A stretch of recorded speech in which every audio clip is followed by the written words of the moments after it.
태준아, 내 아들 태준아. 새벽 3시, 모든 집이 잠든 시각. 한적한 재개발 구역의 공터에서 한 노인의 절규가 밤하늘을 찢었다. 비에 젖은 아스팔트 위 구급대원들이 덮어둔 하얀 천 사이로 노인의 손이 떨리며 미끄러져 들어갔다. 얼굴이 보이지 않을 정도로 망가진 아들, 그리고 그 아들 바로 옆에 떨어져 있던 단 하나의 물건. 회사 금고 열쇠. 노인의 눈빛이 요동쳤다. 도대체 왜 이 시간에 이 장소에 아들이 금고 열쇠를 쥔 채 죽어 있는가? 그런데 더 충격적인 건 바로 다음 순간이었다. 경찰이 달려오며 외쳤다. 목격자 확보했습니다. 사고 직전 피해자의 아내가 거액이 든 금고를 들고 세단을 타고 도망쳤답니다. 노인은 얼어붙었다. 며느리, 금고, 도망, 그리고 아들의 죽음. 모든 퍼즐이 마치 악의적으로 맞춰진 것처럼 순식간에 그의 앞에 펼쳐졌다. 동영상 시작 전 구독과 좋아요는 콘텐츠 제작에 큰 힘이 됩니다. 가을비가 부슬거리는 오후, 강무진은 지방 출장길에 낡은 재개발 시장을 지나고 있었다.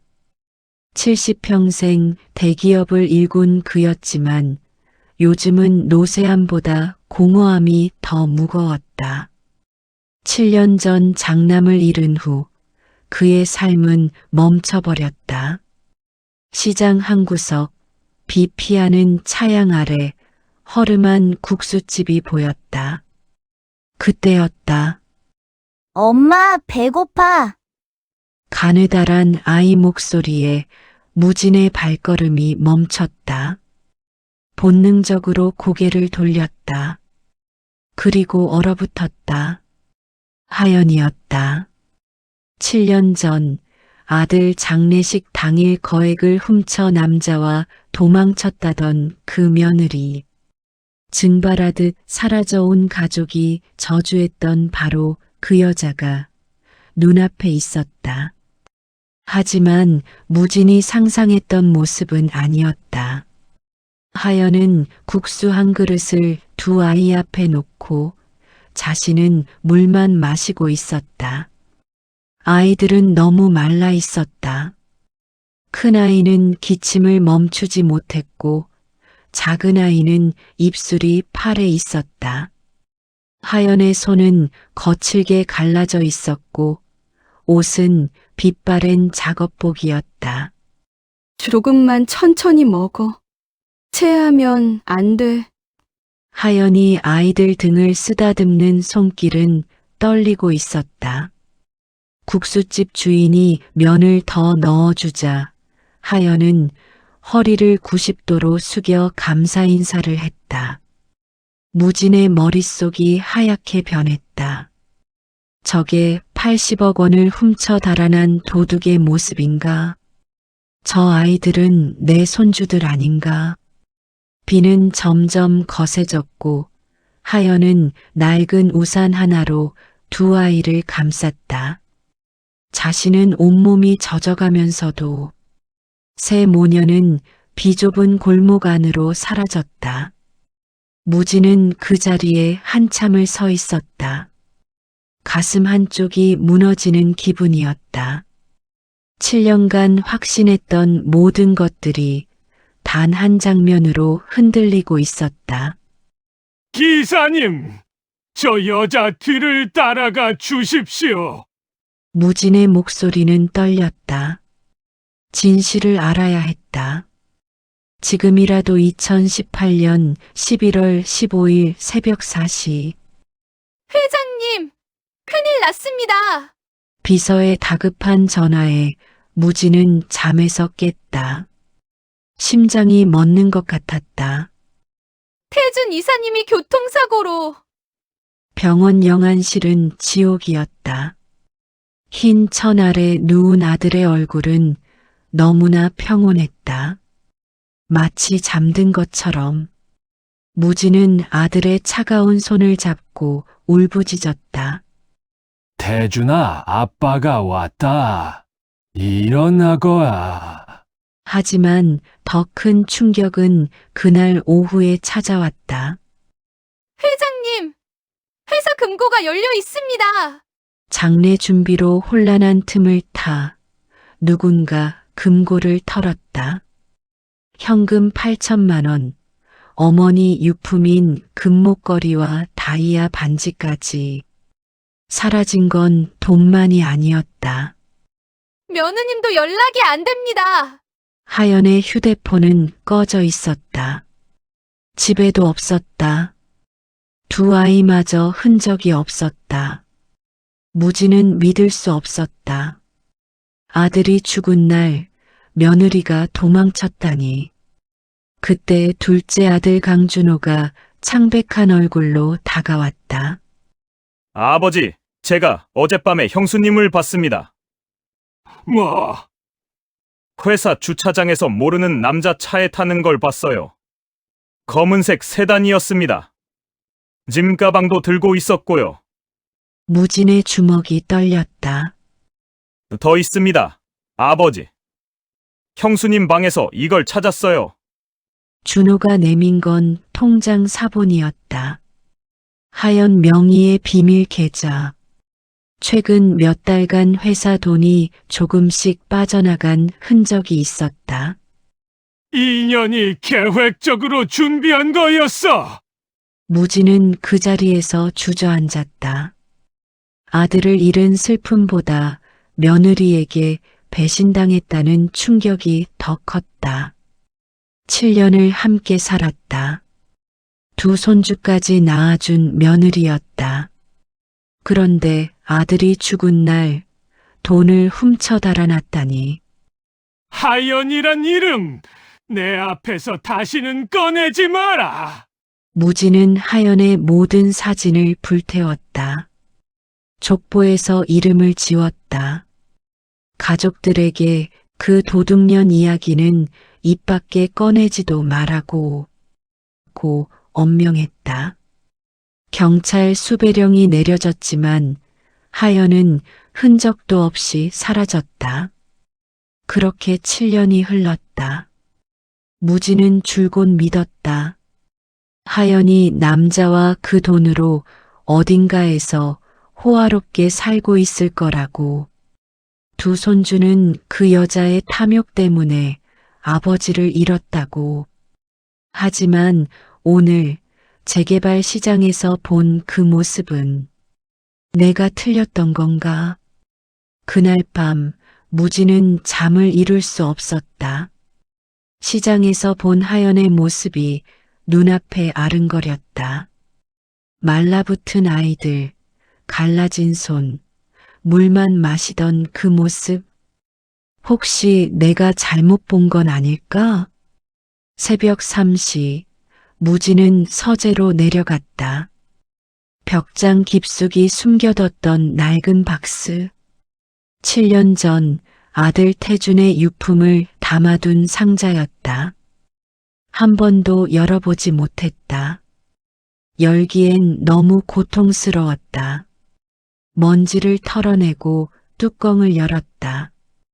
아들의 채취가 희미하게 남아있는 것 같았다. 낡은 다이어리, 만년필, 명함 케이스 그리고 접힌 메모지 한 장. 무지는 떨리는 손으로 메모를 펼쳤다. 아들의 필체였다. 아버지가 날 믿어주는 날이 오면 모든 게 제자리를 찾을 거예요. 진실은 언젠가 드러납니다. 제발 하연이를 지켜주세요. 혼자서는 버티기 힘들 겁니다. 무진의 손이 떨렸다. 날 믿어주는 날. 무슨 뜻이지? 하연이를 지켜달라고? 상자를 더 뒤지자 서류 봉투가 나왔다. 안에는 사업 계약서가 들어 있었다. 태준이 회사 몰래 진행하던 신규 사업 관련 문서였다. 그런데 이상했다. 계약서 날짜는 사고 2주 전. 투자 금액란에 80억이라고 적혀 있었다. 하지만 태준의 서명 옆에 또 다른 필체가 보였다. 강준호. 둘째 아들도 이 계약에 관여했다는 뜻인가? 이게 대체 무진은 계약서를 자세히 들여다봤다. 투자처는 JC 파트너스. 들어본 적 없는 회사였다. 사업자 등록 번호를 검색했지만 현재는 폐업 상태였다. 가짜 회사였나? 더 충격적인 건 계약서 하단에 작은 글씨로 적힌 특약 사항이었다. 투자금은 현금으로 지급하며 회사 금고에서 직접 인출함. 증빙 서류는 별도 보관. 무진의 등에 식은땀이 흘렀다. 8천만 원 금고 현금 인출. 사라진 돈과 정확히 일치하는 금액이었다. 설마 태준이가 회사 돈을 빼돌린 게 아니라 무진은 황급히 휴대폰을 꺼내 비서에게 전화했다. 지금 당장 7년 전 금고 출입 기록을 찾아봐. CCTV 파일도 남아있는지 확인해. 네, 회장님. 지금 새벽 4시인데요. 당장 하라고. 전화를 끄는 무진은 메모지를 다시 펼쳤다. 아들의 글씨가 눈물로 번졌다. 태준아, 너한테 무슨 일이 있었던 거니? 내가 너를 못 믿어준 건가? 그리고 하연. 아들이 마지막으로 부탁한 건 자신이 아니라 며느리를 지켜달라는 것이었다. 내가 7년 동안 완전히 잘못 알고 있었던 건가? 사흘 후 무진의 서재. 사설 조사 전문가 박민수가 두꺼운 파일을 책상에 내려놓았다. 회장님, 하연 씨의 지난 7년 추적 결과입니다. 빨리 말해봐. 한마디로 지옥이었습니다. 박민수가 펼친 첫 장은 하연의 고용 기록이었다. 새벽 4시 7시 오피스텔 건물 청소부. 오전 10시 오후 3시 중국집 설거지. 오후 6시 자정 편의점 야간 근무. 주말 전단지 아르바이트. 하루 34시간만 자고 이렇게 일했습니다. 7년 내내요. 무진의 입술이 떨렸다. 아이들은 큰아이 강민준, 중증 천식 환자입니다. 겨울만 되면 입원 반복이에요. 작은아이 강서연, 선천성 심장 판막 이상. 수술이 필요한데 비용이 3천만 원입니다. 사진들이 쏟아졌다. 산소호흡기를 끼고 누운 민준. 병원 복도 의자에서 잠든 서연. 그 옆에서 졸음을 참으며 아이를 안고 있는 하연. 하연 씨 월 수입은 평균 280만 원. 여기서 월세 60만 원. 병원비 평균 150만 원. 아이들 밥값에 생활비. 늘 마이너스였습니다. 그럼 생활은 어떻게 해? 대부업체입니다. 현재 빚이 4,800만 원. 이자만 월 70만 원입니다. 박민수가 다음 페이지를 넘겼다. 하연의 손 사진이었다. 세제와 기름에 짓무른 손, 동상으로 갈라진 손가락, 피가 맺힌 손톱. 새벽 청소 때문입니다. 겨울에도 찬물로 사장실 청소를 하거든요. 장갑도 제대로 안 주고요. 무진의 주먹이 떨렸다. 7년 동안 단 한 번도 쉰 적이 없나? 딱 한 번 있었습니다. 3년 전 겨울. 민준이가 폐렴으로 중환자실에 입원했을 때 하연 씨가 병원 복도에서 쓰러졌어요. 과로와 영양실조였습니다. 그래서 이틀 입원하고 퇴원했습니다. 일을 안 하면 아이 병원비를 못 내니까요. 다음은 학교 선생님 인터뷰 내용이었다. 민준이는 반에서 제일 조용한 아이예요. 친구들이 놀리면 그냥 참아요. 엄마한테 걱정 끼치기 싫다면서요. 8살짜리가 그런 생각을 하다니. 무진은 고개를 돌렸다. 눈물을 보이고 싶지 않았다. 회장님, 마지막 페이지 보세요. 거기엔 편의점 CCTV 캡처 사진이 있었다. 새벽 2시 손님 없는 편의점. 하연이 바닥에 쓰러져 있고 출동한 119 구급대원이 그를 일으키는 장면이었다. 한 달 전입니다. 저혈당으로 쓰러졌어요. 밥을 제대로 못 먹어서요. 그런데도 다음 날 출근했습니다. 왜 이렇게까지? 아이들 때문입니다. 민준이 수술비, 서연이 약값.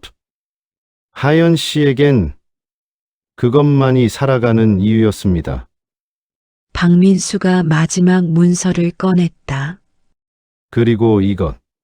하연 씨가 7년간 한 푼도 안 쓰고 모은 통장입니다. 잔액이 380만 원이에요. 전부 아이들 수술비 명목입니다. 무진은 더 이상 참을 수 없었다. 70평생 울지 않던 남자가 책상에 엎드려 울었다. 내가 뭘 한 거지?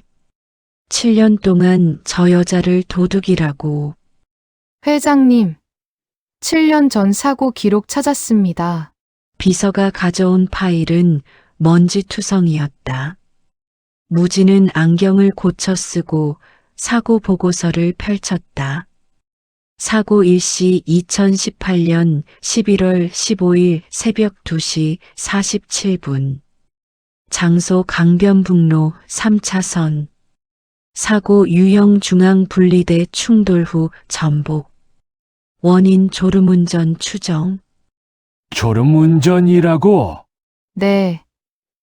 당시 경찰 판단이 그랬습니다.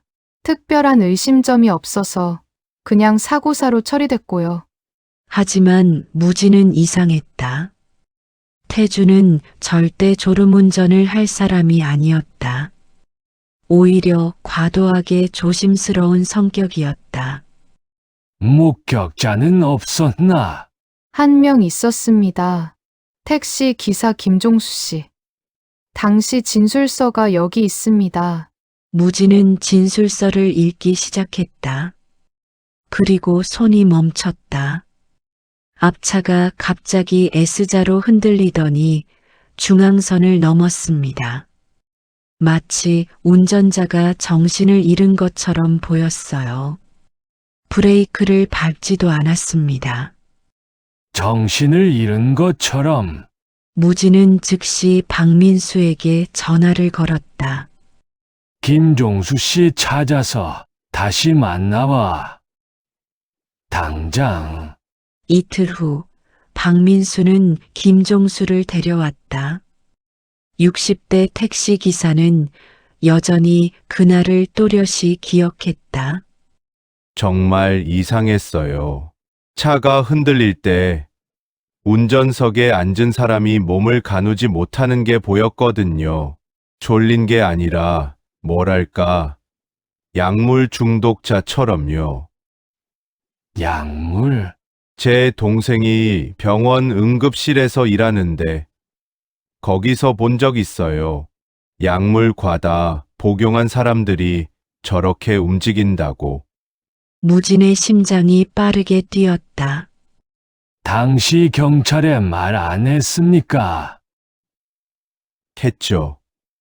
그런데 부검 결과 약물 반응 없다고 하더라고요. 그래서 그냥 넘어갔죠. 박민수가 끼어들었다. 회장님, 일반 부검에서는 특정 수면제나 신경안정제를 찾기 어렵습니다. 특별히 의심해서 정밀 검사를 해야 나오거든요. 그럼 지금이라도 7년이 지났습니다. 이미 화장했고요. 물리적 증거는 없습니다. 무진은 주먹으로 책상을 쳤다. 그날 태준이가 왜 새벽에 차를 몰았는지 아나? 비서가 조심스럽게 대답했다. 회사에 급한 일이 있다고 해서 나갔다고 들었습니다. 무슨 일? 그게 기록이 없습니다. 무진은 태준의 통화 기록을 다시 뒤졌다. 사고 30분 전 회사 내선 번호로 전화가 와 있었다. 이 번호 누구 거야? 임원 전용 회의실입니다. 새벽 2시에 회의실에서 전화를. 비서가 당시 보안 일지를 확인했다. 그날 밤 회의실에 들어간 사람은 단 한 명. 강준호 상무. 둘째 아들이었다. 준호가 형한테 전화를 했다고? 네. 통화 시간 2분 47초입니다. 무진은 온몸이 얼어붙었다.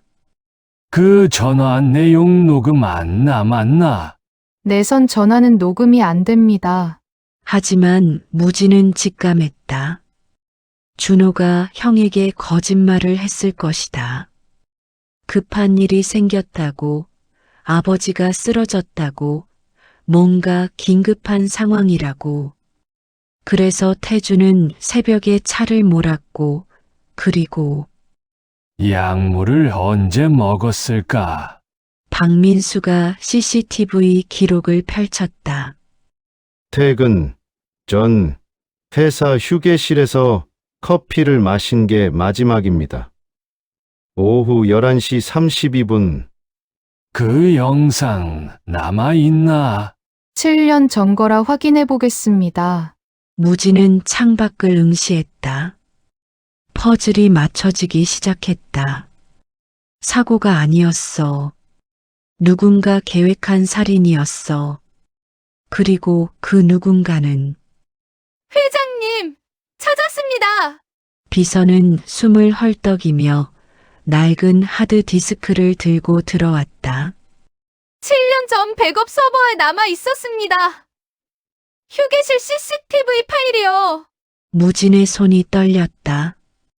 IT 팀장이 급히 불려와 파일을 복구했다. 화면이 깜빡이더니 흑백 영상이 재생되기 시작했다. 2018년 11월 14일 오후 11시 15분. 휴게실은 텅 비어 있었다.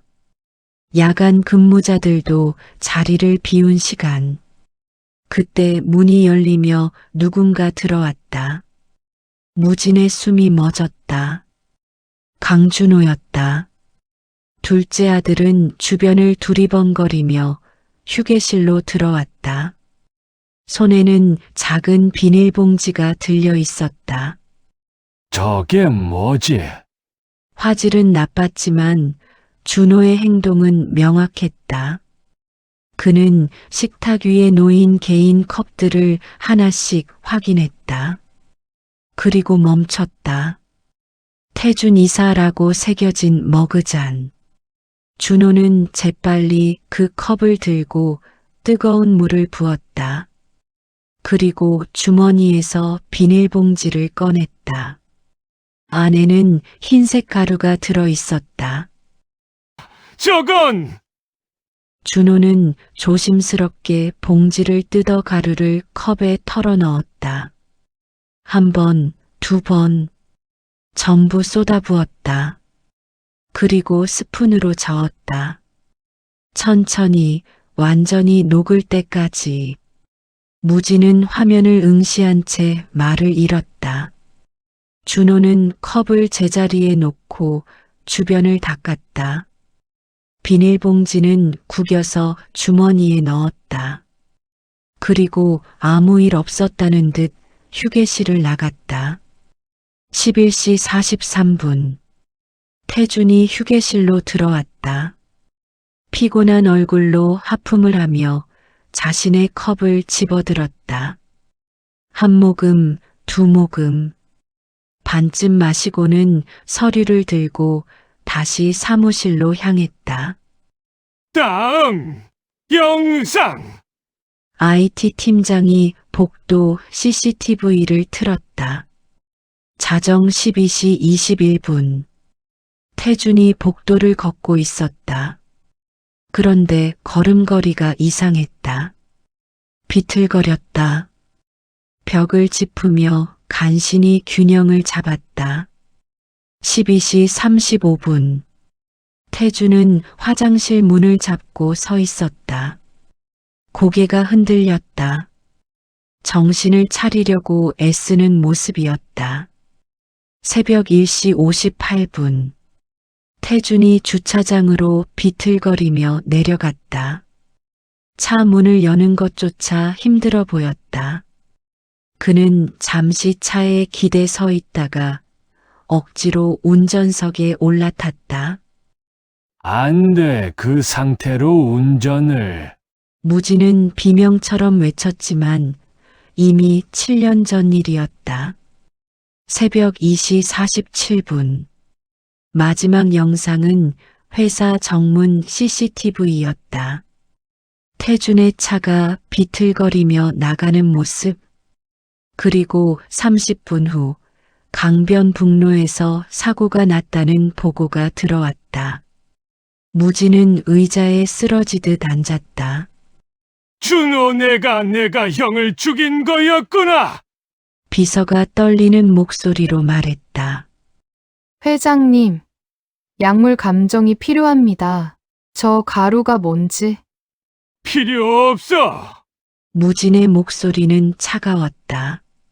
수면제든 신경안정제든 중요한 게 아니야. 저 새끼가 의도적으로 형 컵에 약을 탔어. 그리고 새벽에 전화로 물러냈지. 약이 퍼진 상태에서 운전하게 만들려고. 그럼 완벽한 살인 계획이었다는 겁니까? 무지는 고개를 끄덕였다. 분노로 온몸이 떨렸다. 그리고 형이 죽은 그날 금고를 털고 하연한테 죄를 뒤집어 씌운 거야. 증거를 없애고 의심을 다른 곳으로 돌리려고. 악마입니다. 그냥 악마예요. 무지는 떨리는 손으로 휴대폰을 집어들었다. 준호에게 전화를 걸 시간이었다. 아니, 복수를 시작할 시간이었다. 준호는 뭔가 잘못되어 가고 있다는 걸 느꼈다. 며칠 전부터 아버지의 태도가 달라졌다. 전화도 받지 않고 회사에도 나오지 않았다. 비서들이 수상한 움직임을 보였다. 7년 전 자료를 뒤지고 있다는 소문도 들렸다. 설마 아버지가 눈치챈 건가? 준호는 식은땀을 흘리며 담배를 피워 물었다. 완벽했다고 믿었던 계획에 균열이 생기고 있었다. 그날 밤 준호는 결심했다. 형수를 먼저 처리해야 해. 하연의 집은 재개발 지역 끝자락, 낡은 빌라 반지하였다. 준호는 검은색 모자를 깊이 눌러쓰고 문을 두드렸다. 누구세요? 하연의 목소리가 떨렸다. 7년 만에 듣는 목소리였다. 나야. 강준호. 문 안쪽에서 숨소리가 멎었다. 문 안 열면 부숴. 3초 준다. 문이 조심스럽게 열렸다. 하연은 창백한 얼굴로 문틈 사이로 얼굴을 내밀었다. 어떻게 여길? 이제 알 필요 없어. 준호는 문을 거칠게 밀고 들어왔다. 좁은 방 안 두 아이가 이불을 덮고 떨고 있었다. 민주는 엄마 뒤에 숨었고 서연은 울음을 참고 있었다. 애들 앞에서 무슨 짓이에요? 하연이 아이들을 감쌌다. 준호는 비웃었다. 7년 동안 잘 숨었더라? 형수, 전 아무것도 안 했어요. 믿어주세요. 믿어. 중요한 게 아니야. 준호는 하연의 턱을 거칠게 움켜잡았다. 아버지가 널 찾기 시작했어. CCTV도 뒤지고 있더라. 곧 진실을 알게 될 거야. 하연의 눈이 커졌다. 그럼 당신이 한 거였군요. 오빠를 죽인 게. 입 조심해. 준호의 목소리가 낮아졌다. 여기 남으면 내 아이들도 사고 날 수 있어. 특히 저 큰 놈. 천식이 있다며? 약만 안 먹어도 위험하던데. 민준이 작게 울음을 터뜨렸다. 하연은 아들을 더 꽉 껴안았다. 제발 아이들은 놔주세요. 형처럼 되는 건 순식간이야. 브레이크가 고장 날 수도 있고, 계단에서 굴러 떨어질 수도 있지. 가스가 셀 수도 있고. 준호는 서연의 머리를 쓰다듬었다. 아이는 공포에 질려 얼어붙었다. 예쁘네. 심장 아프다며? 수술 안 하면 위험하다고 들었는데. 손 치워요? 하연이 서연을 낚아챘다. 준호는 주머니에서 봉투를 꺼냈다. 현금이 가득 들어 있었다. 3천만 원. 여기 있어. 이거 들고 지금 당장 사라져. 부산이든 제주도든 어디든 가. 그리고 평생 입 닫고 살아. 아니면 내 아이들이 아버지처럼 되든가. 선택해. 하연은 떨리는 입술로 대답했다. 당신 정말 악마예요. 악마? 그래, 맞아. 그게 뭐 어때서? 난 살아남았잖아. 준호는 문을 열며 마지막 경고를 던졌다. 48시간 준다. 그때까지 이 동네에서 사라지지 않으면 내 아이들 장례식에 내가 갈게. 문이 쾅 닫혔다. 하연은 그 자리에 주저앉아 두 아이를 껴안고 흐느꼈다. 민준과 서연도 엄마 품에서 울었다.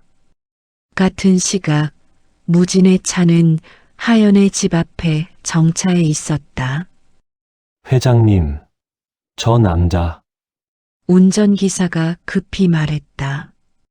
건물에서 나오는 준호를 본 것이다.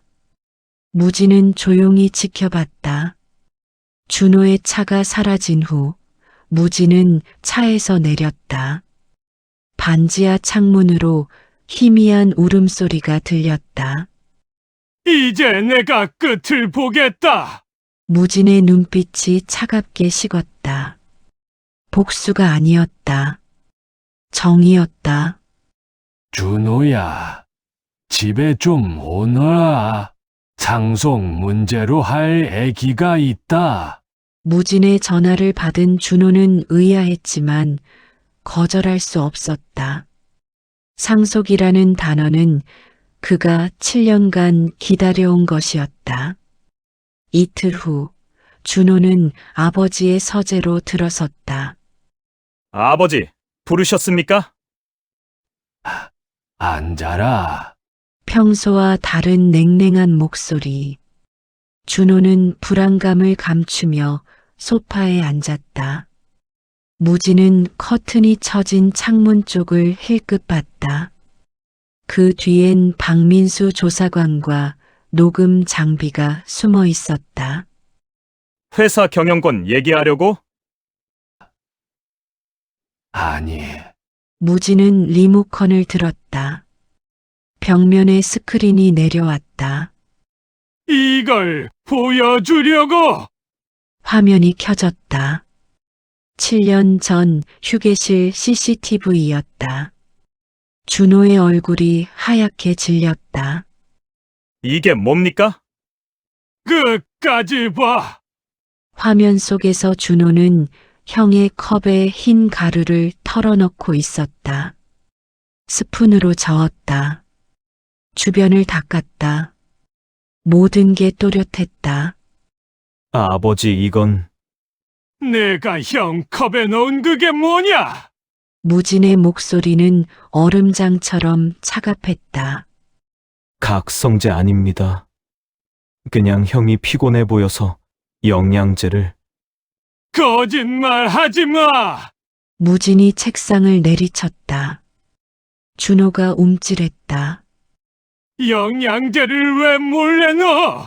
왜 비닐봉지를 주머니에 숨겨?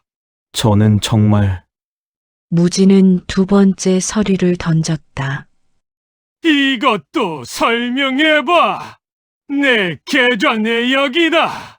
준호는 떨리는 손으로 서류를 집었다. 2018년 11월 15일 오전 9시 입금 40억 원.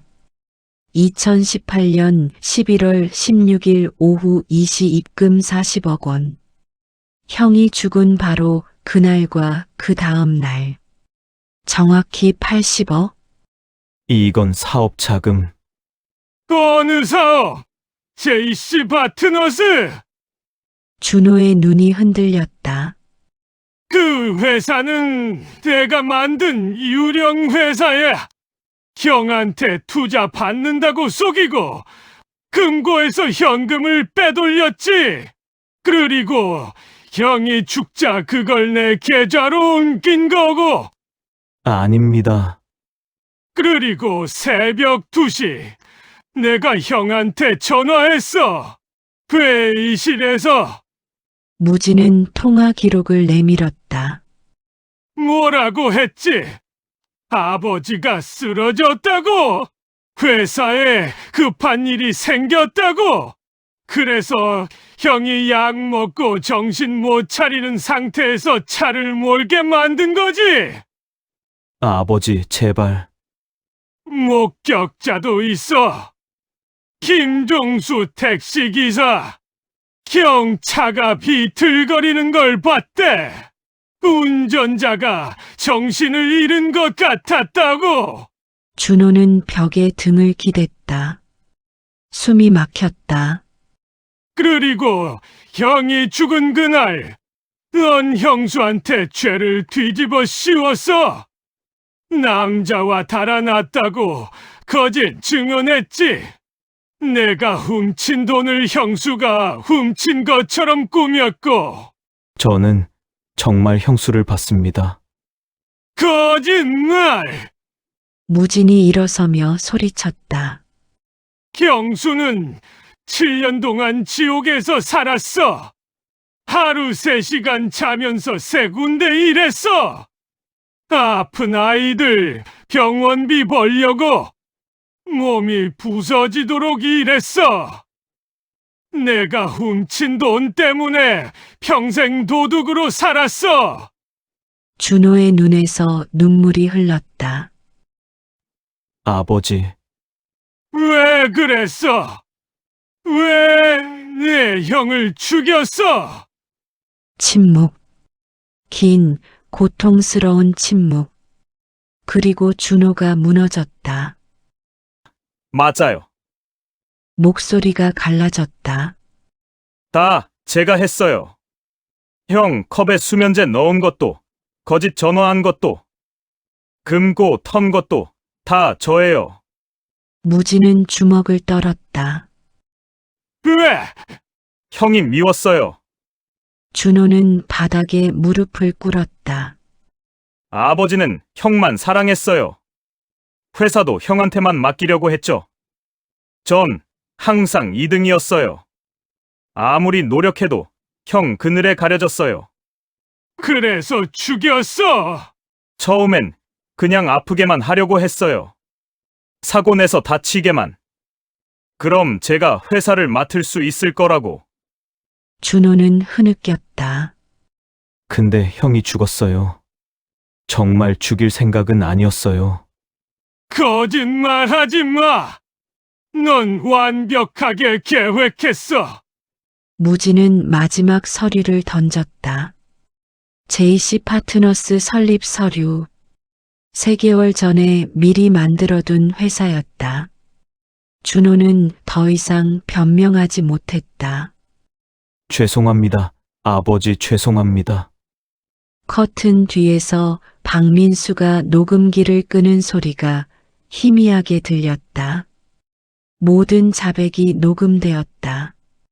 서울중앙지방법원 제3형사부. 방청석은 기자들과 방청객들로 가득 찼다. 대기업 2세의 형살의 사건. 언론은 연일 이 사건을 다뤘다. 피고인석에 앉은 강준호는 초췌했다. 구치소에서 보낸 2달이 그를 완전히 망가뜨렸다. 피고인 강준호, 일어서시오. 판사의 목소리가 법정에 울렸다. 검사가 일어서서 기소 내용을 낭독했다. 피고인은 2018년 11월 14일 피해자 강태준의 개인 컵에 수면제 졸피뎀 열알을 투여하였습니다. 이는 치사량에 가까운 양으로 피해자의 판단력과 운동 능력을 심각하게 저하시켰습니다. 방청석이 술렁였다. 이후 피고인은 새벽 2시 피해자에게 긴급 상황이라는 거짓 전화를 걸어 운전하게 유도했고 결과적으로 피해자는 교통사고로 사망했습니다. 하연은 방청석 맨 뒤에 앉아 조용히 눈물을 닦았다. 옆에는 민중과 서연이 엄마 손을 꼭 잡고 있었다. 또한 피고인은 사건 당일 회사 금고에서 현금 80억 원과 귀금속을 절취했고 이를 피해자의 배우자인 하연 씨에게 누명 씌웠습니다. 검사는 증거물을 하나씩 제시했다. 증거 1번 휴게실 CCTV 영상. 대형 스크린에 준호가 형의 컵에 약을 넣는 장면이 재생됐다. 방청객들이 숨을 죽였다. 증거 2번 통화 기록. 새벽 2시 17분 피고인이 회의실에서 피해자에게 전화한 기록입니다. 증거 3번 계좌 이체 내역. 사건 당일과 다음 날 정확히 80억 원이 피고인 계좌로 입금되었습니다. 증거 4번 녹음 파일.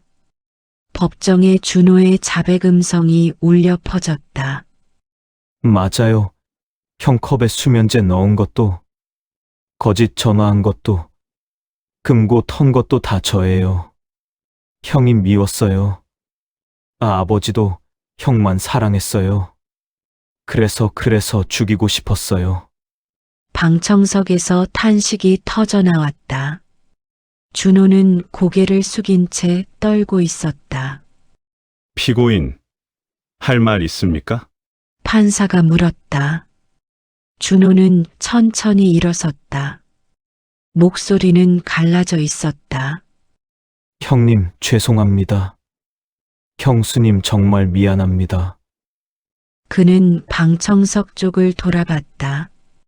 하연과 눈이 마주쳤다. 하연은 표정이 없었다. 그저 차갑게 바라볼 뿐이었다. 아이들 아버지 없이 자라게 해서 정말. 피고인, 앉으시오. 판사가 준호를 제지했다. 재판부는 30분간 합의했다. 법정은 숨막히는 침묵에 휩싸였다. 판결을 선고합니다. 모두가 일어섰다. 피고인 강준호는 살인죄, 절도죄, 무고죄로 징역 20년에 처한다. 피해자 유족에게는 10억 원의 손해배상을 명한다. 준호는 그 자리에 무너졌다. 또한 본 재판부는 하연 씨에 대한 모든 혐의가 무고임을 확인하며 명예를 회복시킨다. 방청석에서 박수가 터져 나왔다. 하연은 두 손으로 얼굴을 가리고 흐느꼈다. 엄마, 민준이 엄마를 끌어안았다. 서연도 엄마 옷자락을 움켜쥐었다. 이제 괜찮아. 이제 다 끝났어. 법정 뒤편에 서 있던 무진은 조용히 법정을 나섰다. 복수가 아니었다. 늦었지만 정이었다. 한 달 후 서연은 대학병원에서 심장 수술을 받았다. 성공적이었다. 민준의 천식 치료도 최고의 의료진이 맡았다. 하연은 병원 복도에서 무진을 마주쳤다. 아버님, 이제 도둑년이 아니구나. 무진의 목소리는 떨렸다. 7년 동안 미안했다. 아버지가 바보였어. 하연은 고개를 저었다. 아니에요. 이제라도 진실을 밝혀주셔서 감사합니다. 두 사람은 긴 포옹을 나눴다. 7년의 오해가 조금씩 녹아내렸다. 가을, 추석 연휴. 무진은 태준의 묘 앞에 무릎을 꿇었다. 손에는 아들이 좋아하던 위스키 한 병이 들려 있었다. 태준아, 아빠가 왔다. 묘비에는 아들의 환한 미소가 새겨진 사진이 붙어 있었다. 무진은 그 사진을 쓰다듬었다. 늦었지. 정말 늦었어. 목소리가 떨렸다. 내가 남긴 메모 7년 만에 봤다. 아버지가 날 믿어주는 날, 모든 게 제자리를 찾을 거예요라고 했지. 아빠는 너를 못 믿어줬어. 내 동생도, 내 아내도 못 믿었어. 바람이 불어와 낙엽을 흩날렸다. 준호, 그 새끼 20년 받았다. 내가 얼마나 고통스러웠을지. 약 먹고도 정신 차리려고 얼마나 버텼을지 아빠는 이제야 알았어. 무진은 위스키 뚜껑을 열어 묘비 앞에 따랐다. 하연이, 내 아내 말이야. 그 애가 얼마나 힘들게 살았는지 아니야. 7년 동안 아이들 하나 먹이려고 하루 3시간씩 자면서 일했어. 내가 남긴 아이들을 지키려고 온몸이 부서지도록 버텼어. 눈물이 볼을 타고 흘렀다. 아빠가 그 애를 도둑이라고 했어.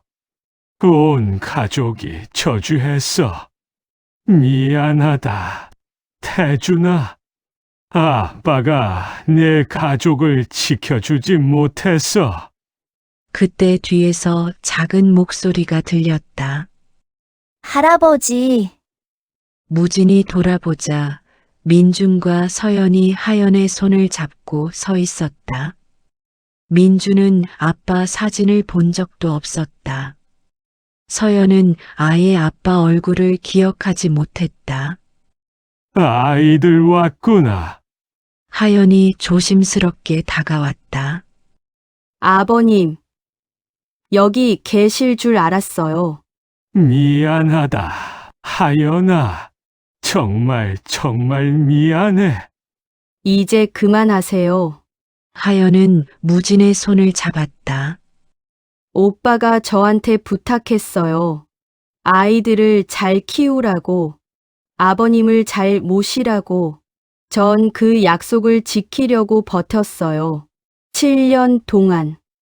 민준이 묘비 앞에 국화꽃을 놓으며 물었다. 할아버지, 여기 계신 분이 우리 아빠예요? 그래, 애 아빠. 세상에서 제일 착하고 똑똑한 아빠였단다. 아빠 보고 싶어요. 민준의 눈에서 눈물이 흘렀다. 서연도 따라 울었다. 아빠, 서연이 이제 아프지 않아요. 수술 잘 됐어요. 할아버지가 다 고쳐주셨어요. 무진은 두 아이를 껴안았다. 태준아, 걱정 마. 이제 아빠가 내 가족 지킬게. 평생 죽을 때까지. 바람이 다시 불어왔다. 마치 태준이 대답하는 것 같았다. 겨울. 무진의 저택 거실은 웃음소리로 가득했다. 할아버지, 이것 좀 보세요. 민준이 학교에서 받아온 상장을 들고 뛰어왔다. 그림 대회 금상이었다. 잘했다. 우리 민준이 역시 내 아빠 닮아서 똑똑해. 서연은 피아노 앞에 앉아 서툰 손가락으로 건반을 두드렸다. 수술 후 건강이 많이 좋아졌다. 할아버지 들어보세요. 제가 연습한 거예요. 그래. 우리 서연이 천천히 해도 돼. 하연은 부엌에서 저녁을 준비했다. 예전처럼 남의 집 설거지가 아니라 자기 가족을 위한 식사였다. 손은 여전히 거칠었지만 얼굴엔 평온함이 돌아왔다. 아버님, 진지 드세요. 고맙다. 며느리. 식탁에 둘러앉은 네 사람. 7년 만에 찾은 진짜 가족이었다. 아빠한테도 드려요. 민준이 밥 한 공기를 따로 떠서 아빠 사진 앞에 놓았다. 아빠, 우리 이제 행복해요. 걱정 마세요. 무진은 손자의 머리를 쓰다듬었다. 그래, 이제 다 괜찮아. 창밖으로 첫눈이 내리기 시작했다. 하얀 눈송이가 세상을 덮었다. 7년간의 어둠도 오해도 고통도 함께 덮어주는 것 같았다. 무진은 창밖을 보며 조용히 중얼거렸다. 태준아, 아빠가 약속 지켰다. 내 가족. 이제 아빠가 평생 지킬게. 안심하고 편히 쉬어라. 눈은 계속 내렸다. 새로운 시작을 알리는 것처럼 끝까지 지켜야 할 가족이 있다는 건 살아갈 이유가 생긴다는 것이었다. 무진은 처음으로 7년 만에 처음으로 평온하게 잠들었다.